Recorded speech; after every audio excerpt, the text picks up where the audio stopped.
Pai do Senhor, meus irmãos, Pai, quero em primeiro lugar estar agradecendo a Deus por essa oportunidade, por esse privilégio de estar aqui compartilhando algo que vem da parte do Senhor para as nossas vidas. Sabemos que não é um momento muito bom, é um momento onde nós estamos vivendo uma pandemia, um momento difícil, um momento que a nossa geração, eu acho que nunca esperou estar passando por isso, em um momento onde pessoas têm perdido um ente querido, amigo,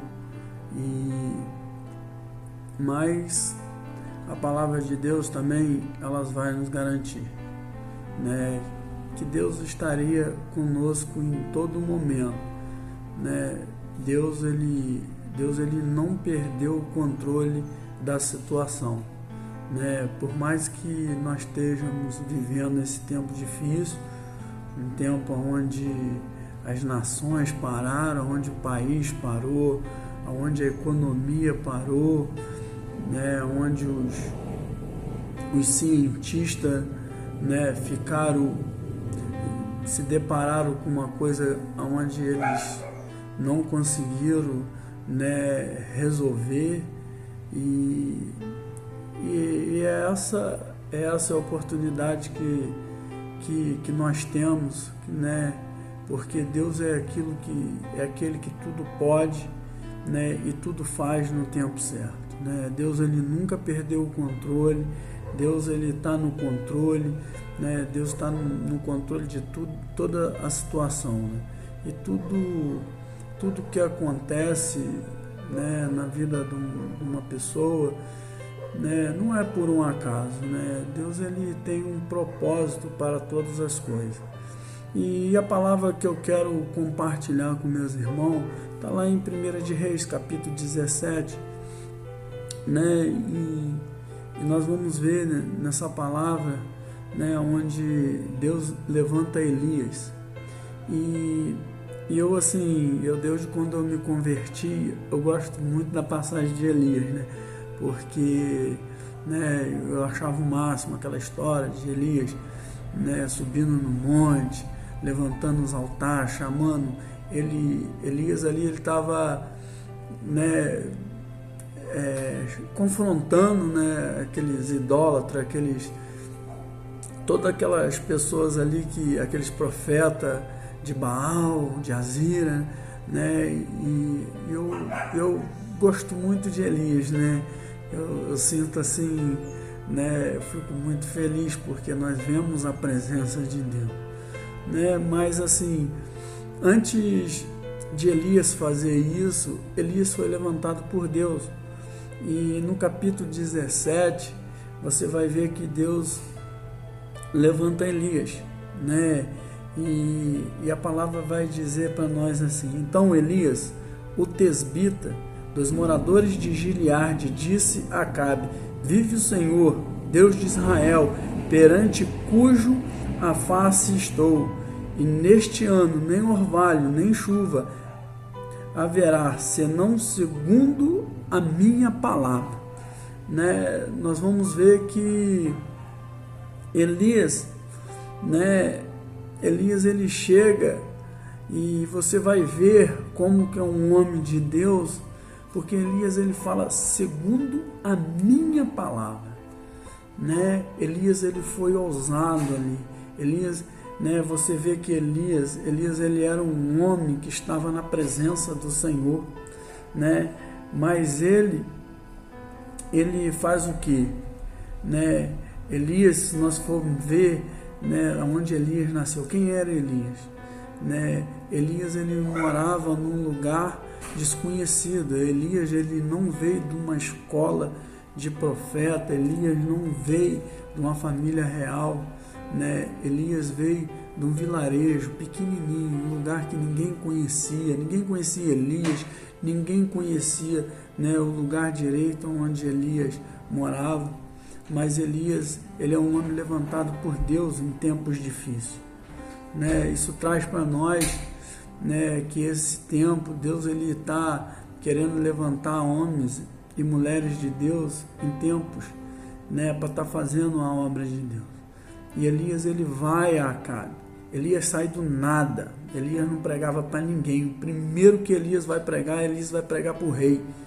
E quando Elias vai pregar para o rei, Elias não vai levar uma mensagem agradável para o rei.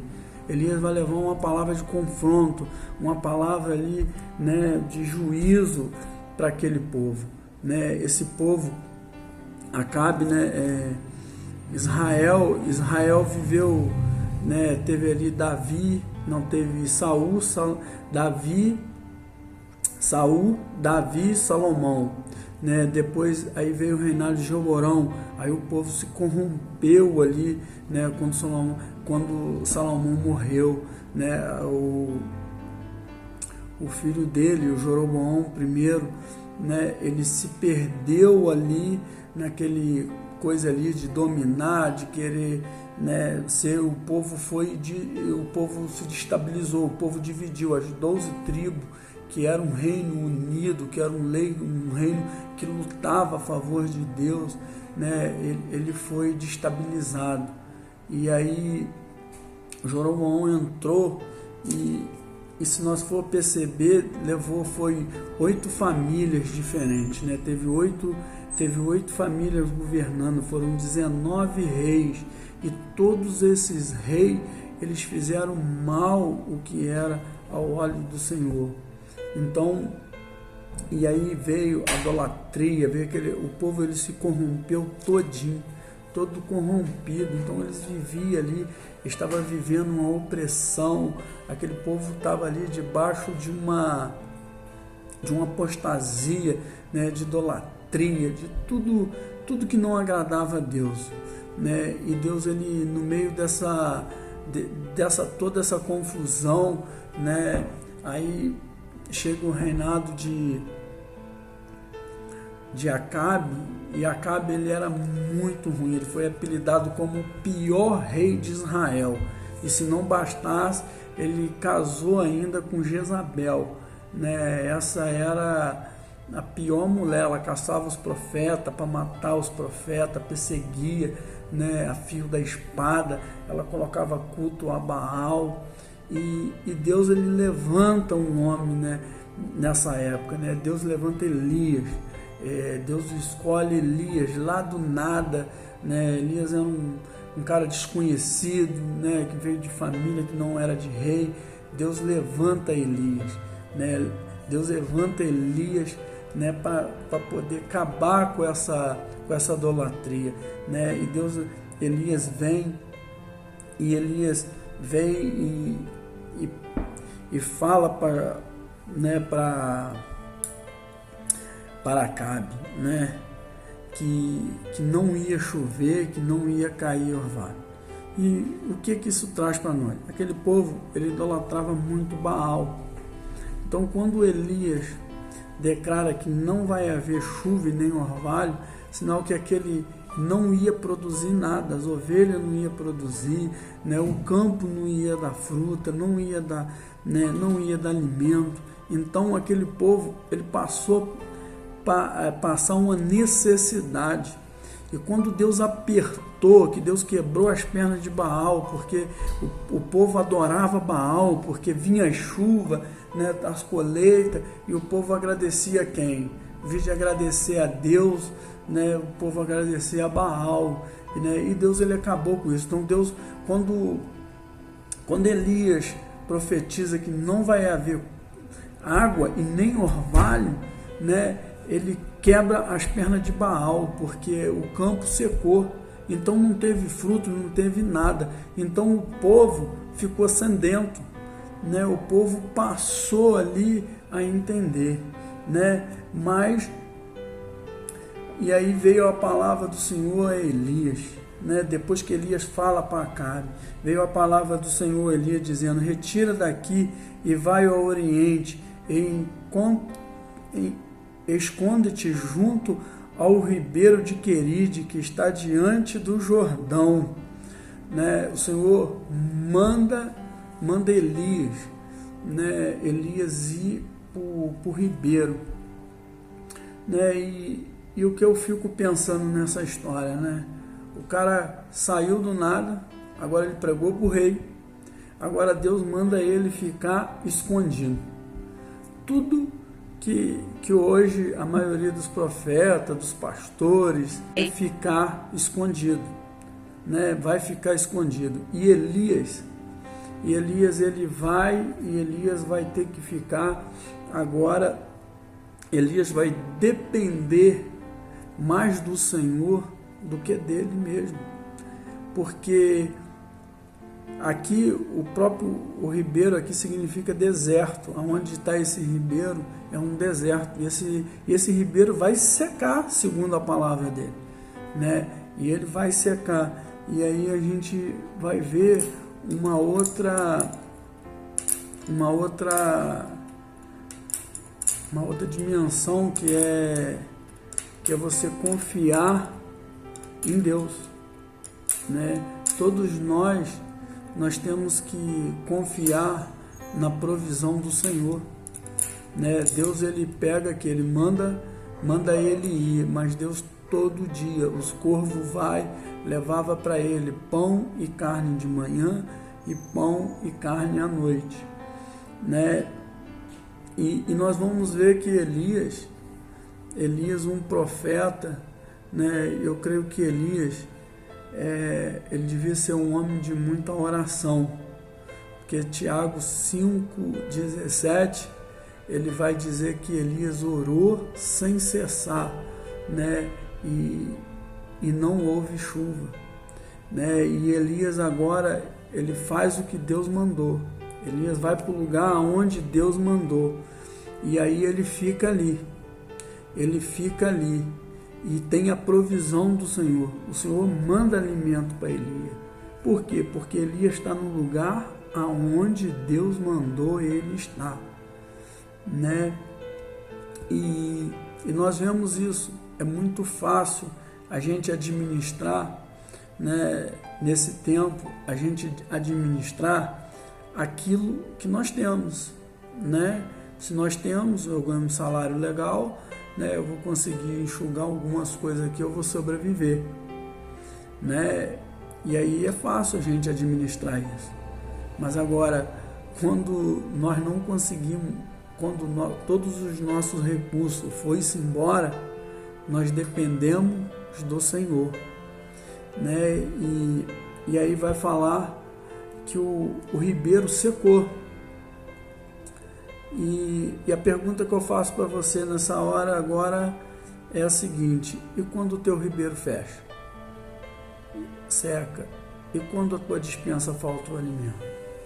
Sabe? Mas eu quero dizer para você nessa noite, ainda, né, que o ribeiro feche, seca, o manancial de Deus nunca vai fechar.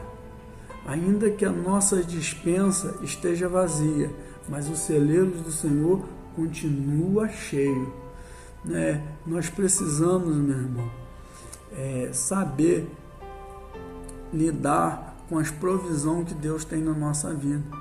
Nós precisamos confiar em Deus. Nós precisamos caminhar segundo a palavra de Deus. Elias, ele estava no lugar aonde Deus mandou, e ele estava fazendo o que Deus mandou ele fazer. E aí Deus manda ele, no capítulo 7, e sucedeu que passando os dias o ribeiro secou, porque não tinha havido chuva na terra. Então veio a palavra do Senhor: levanta-te e vai a Sarepta, que é de Sidom, e habita ali. Eis que ordenei uma mulher viúva que te sustenta. Então, veja bem, né? Elias estava onde Deus mandou ele estar, e aí Deus manda ele levantar. Agora ele vai atravessar o deserto, né? Eu quero dizer para você, meu irmão, deserto é a escola do Espírito Santo.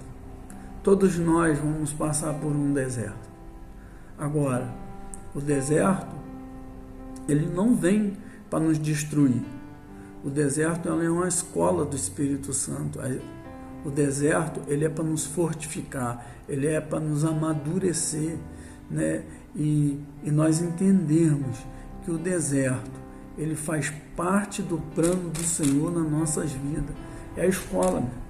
Se você é crente, se você ou não é, né? E você procura uma experiência com o Senhor, tu pode ter certeza. Tu pode ter certeza que você vai passar pelo deserto, mas é com o Senhor. É diferente, meu irmão. Você vê que aqui estava Acabe, Jezabel estava procurando Elias para matar Elias. Eles queriam destruir Elias depois que Elias foram lá. Eles caçaram Elias em todos os lugares, vilarejos, vizinhos, né? E não encontraram. Por que não encontraram? Porque Deus guardou Elias. Porque Elias estava no lugar que Deus mandou e fazendo o que Deus mandou, estava só esperando. Agora Deus manda Elias sair da onde ele está, aí e Elias vai para a casa de uma viúva para ela sustentar Elias. Agora, interessante, né, é que Elias deve ter pensado assim, né? Pô, já que eu estava aqui, fiquei 3 anos aqui só sendo alimentado, na boa, tal, né? Agora eu tenho um ministério, vou cuidar de uma viúva, né? Deve ter pensado assim, pô, uma viúva deve ter muitas riquezas, tal, Deus agora eu vou viver na luxúria, né? Vou dar uma melhorada de vida, né? E Elias sai do deserto, ele sai do ribeiro porque secou a fonte, vai para a casa da viúva e chega lá, vai morrer de fome, né? Mas só a diferença de Elias, que Elias tem o discernimento do Espírito Santo. Talvez se fosse eu, fosse você, ia chegar e ia ver aquela viúva, nós ia falar, não é essa mulher que vai me sustentar. Não é essa mulher que Deus falou comigo lá no Ribeiro. Né? Deus falou que ia ter uma mulher para me sustentar, não ia ser eu que ia sustentar essa mulher. Mas o interessante, meu irmão, que Elias, ele conhece exatamente quem é a mulher, e ele chega, pede uma água, depois ele pede, né, um bolo, e a mulher fala que não tem, que ela só tem um pouquinho de farinha que ela ia fazer para ela e o filho, e os 2 iam morrer. Mas o que é legal, que faz a gente ficar pensando, meditando, é que Elias vira, e Elias tinha uma intimidade com o Senhor tão grande, né, que Elias fala para ela ir lá, e Elias fala com ela para ela fazer primeiro para ele, e depois ela fazer para ela e para o filho dela, né? E assim essa mulher foi e fez, né? Essa mulher foi e fez, e aí nós vemos o que? Nós vemos que ela obedeceu, né? Elias praticou aquilo que ele aprendeu, né? A fé, a coragem, e a mulher também, ela obedeceu uma voz do homem. Ela ouviu e ela fez, né? O profeta foi, falou, e ela obedeceu. E aí a Bíblia vai falar que o azeite nunca faltou e nem a farinha, né? A Bíblia não fala que transformou um monte de saco de farinha, um monte de tonel de vinho, não fala isso. Fala que todo dia ela fazia e tinha. Toda vez ela fazia, à medida que ela ia tirando, né, o Senhor ia fazendo milagre. O Senhor, ele fez milagre na vida dessa mulher todos os dias, né? Assim como Deus tem feito na minha e na tua vida. Todos os dias tem um milagre do Senhor. Todos os dias, só em nós levantarmos, respirar e poder sobreviver, né? Isso já é um milagre do Senhor.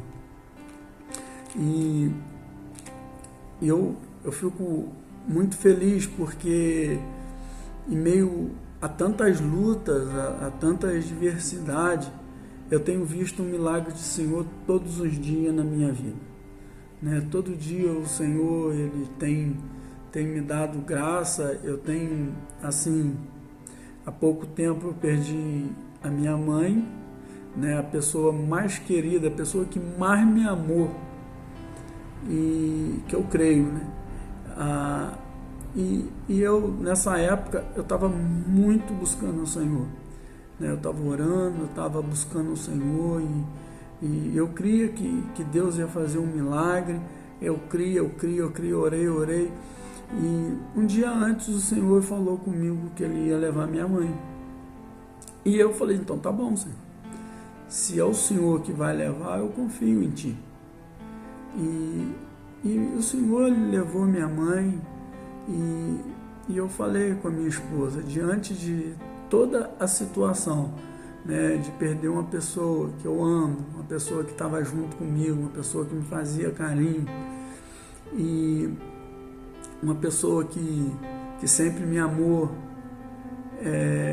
eu falei, eu não perdi minha mãe, né? Minha mãe está no Senhor, né? Minha mãe foi para o céu, minha mãe está no paraíso, e isso faz me lembrar que todos os dias eu preciso caminhar na presença do Senhor, e isso faz com que eu busque o Senhor cada dia vez mais, sabe? E se eu fizer o que a Bíblia me ensina, sabe? Elias é um homem, né? Vai falar em Tiago 5,17, que Elias orou constante, sabe? Se nós buscarmos o Senhor, se nós estivermos orando, sabe? Nós podemos passar por deserto, nós passamos por luta, por tribulações, por perda, mas nós não vamos perder o foco no Senhor, sabe? Em tempos difíceis, o Senhor Ele faz milagre em nossas vidas. E a minha mãe, logo eu vou ver ela, porque o que é 20 anos, 30, 40, 50 anos que eu tenho para frente aí, eu não sei o que me espera, mas eu sei que na eternidade eu vou ter muito tempo para ficar com meus entes queridos, sabe? Nós temos que alegrar na morte de um justo. Agora, na morte de um ímpio, nós temos que ficar muito triste. E, né, não sei nem por que eu entrei nesse assunto, mas é o que está no meu coração, né? E eu gosto muito da palavra do Senhor. A palavra do Senhor tem feito morada no meu coração, né?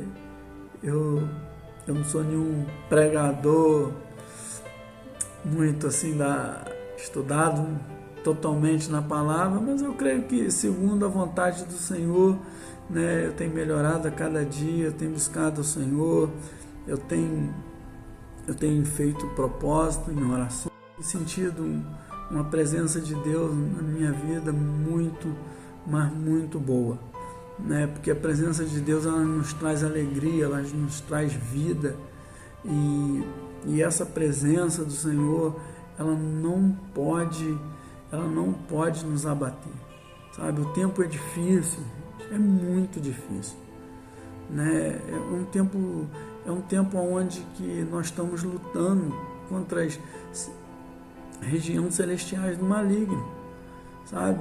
O nosso país, o mundo está passando por tudo que a Bíblia diz, que no final dos tempos nós ia ter isso. Pior, gente, a gente vê pessoas crentes, evangélicas, pessoas, né, que um dia caminharam com o Senhor e que hoje estão desanimadas, né? Pessoas porque perderam um ente querido e agora não confia mais no Senhor, porque acha que o Senhor levou, que o Senhor tomou, que Deus não podia ter tirado, sabe? Em todo tempo nós precisamos confiar no Senhor, sabe? Tem coisa que a gente passa hoje que nós não sabemos o motivo, né? A dor vem e dói mesmo.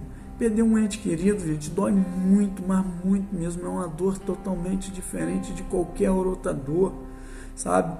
Mas nós não podemos perder o foco, que o Senhor, Ele sempre está no controle. O Senhor, Ele controla nossas vidas, né? Ele controla os nossos passos. Nós precisamos caminhar na presença do Senhor, sabe? E eu fico aqui, sabe? Tem coisa que o crente vive e às vezes as pessoas falam, né? O crente criou uma mentalidade que crente não fica doente, que crente não pode isso, sabe? Crente fica doente, crente perde ente querido, né? Se crente não ficasse doente, Paulo e Silas, né, tava ferrado, coitado. Silas e Paulo ficou doente, aí criou um evangelho porque a reputação é ruim, é falar que crente fica doente, que crente não pode isso, crente fica doente, crente passa por deserto, crente passa por luta, crente é crente passa por isso tudo também, crente tem decepção, crente, né, crente erra também, porque é gente, e gente erra, né? As pessoas ficam procurando a perfeição e aí não vai encontrar nunca, porque ninguém é perfeito é só Jesus, né? E nós vemos aqui nessa passagem de Elias, né, o filho dessa mulher ficou doente, aí essa mulher ficou triste com Elias, né? A mulher ficou triste com Elias, falou, poxa, né, você veio me perseguir, né, lembrar dos meus pecados, e Elias, né, Elias podia ter se defendido, Elias não se defende, Elias fica quieto, Elias pega o menino no colo, entra para o quarto, e Elias escancara o coração com Deus, sabe? Elias escancarou o coração com Deus, e ele pediu algo ao Senhor que ainda não tinha acontecido na história da Bíblia, né? Elias pede a ressurreição dessa criança e Deus responde a oração de Elias, sabe, meu irmão? Eu não sei o que você está vivendo, sabe? Mas eu creio na palavra de Deus, sabe? A gente temos que pedir aquilo que ainda não aconteceu, nós temos que pedir o melhor de Deus, o extraordinário de Deus, sabe? Se nós orássemos mais, a gente ia perseguir menos as pessoas. Se a gente orasse mais, a gente ia falar menos das pessoas. Se a gente orasse mais, a gente viria mais os milagres de Deus. Se a gente orasse mais, nós ia ver a cura de Deus no nosso meio todo o tempo, sabe? Eu nesses últimos tempos, eu tenho aprendido uma lição com o Senhor, sabe? Eu tenho feito propósito de oração, mas eu não tenho mais pedido ao Senhor nada para mim, sabe? Eu fiz um propósito e nesse propósito eu falei com o Senhor, falei, Senhor, o Senhor conhece minha vida, o Senhor conhece meu coração, o Senhor sabe mais do que eu preciso, sabe? E eu falei, Senhor, agora eu só quero as minhas orações, eu vou orar pelas pessoas. Eu quero agora ser intercessor, Senhor. Eu quero estar orando pelas vidas, né? Eu quero aprender do Senhor algo novo, sabe? A minha vida toda, desde quando eu me converti, todas as minhas orações, eu sempre coloquei minhas causas primeiro, sabe? Eu aprendi, né? Primeiro nós devemos honrar, exaltar o nome do Senhor e depois pedir pelas pessoas, né, que estão à nossa volta, né? Pedir pelas pessoas que estão carentes, que estão necessitadas da nossa oração, da nossa súplica, e a nossa vida cuida do Senhor. Nós vimos no livro de Jó, quando Jó ora para os amigos dele, né, que a cura vem imediatamente. Essa é uma lição que a gente aprendemos com a Bíblia, né? E eu creio que assim como Deus levantou Elias nesse tempo para falar para Acabe, né, para dar um juízo, para acabar com aquela idolatria, Deus ele estava capacitando Elias, né, no segredo, sabe? Porque aquele que não ora no secreto, né, não adianta, que você não vai ver o milagre do Senhor, sabe? Mateus também a gente aprende com Jesus que nós devemos entrar para o nosso quarto e orar ao Senhor que está no secreto e Ele ouvirá nossas orações, né? E assim é a nossa vida, né? Nós temos que ser pessoas de oração em tempo, fora de tempo. A nossa vida tem que ser dedicada ao Senhor, nós temos que estar o tempo todo repreendendo o maligno e fazendo a diferença, né? É para isso que Deus nos chama, né? Para estar fazendo a diferença, né? Essa é a palavra que Deus colocou no meu coração, né? Eu espero que você seja abençoado, né? E fica aí, né? Meus agradecimentos. Nessa hora eu quero estar finalizando com uma oração, né? Senhor, em nome de Jesus, Pai, a Tua palavra foi liberada, Deus. Ó Deus, em nome de Jesus, Pai, eu não sei, Deus, quem está ouvindo, mas eu sei, Pai, que cada pessoa neste momento está esperando algo novo da Tua parte. Ó Deus, em nome de Jesus, Pai, eu te peço, Deus, leva o refrigério, leva os pensamentos cativos, a Tua obediência, traz a Tua paz, traz a Tua cura, seja ela no emocional ou no físico. Pai, em nome de Jesus, Pai, traz libertação, traz cura, traz provisão, Deus. Ó Deus, toma, Pai, o nosso país nas Tuas mãos, guarda desse tempo, Deus, nos livra, Pai. Pai, levanta pessoas, Pai, levanta homens e mulheres, Pai, para estar fazendo a Tua obra, para estar fazendo diferença, Deus. Ó Deus, assim eu te agradeço, eu te entrego, Pai, essa palavra nas Tuas mãos, em nome de Jesus, amém. Obrigado, meus irmãos, fica com Deus, tenha uma noite abençoada em nome de Jesus.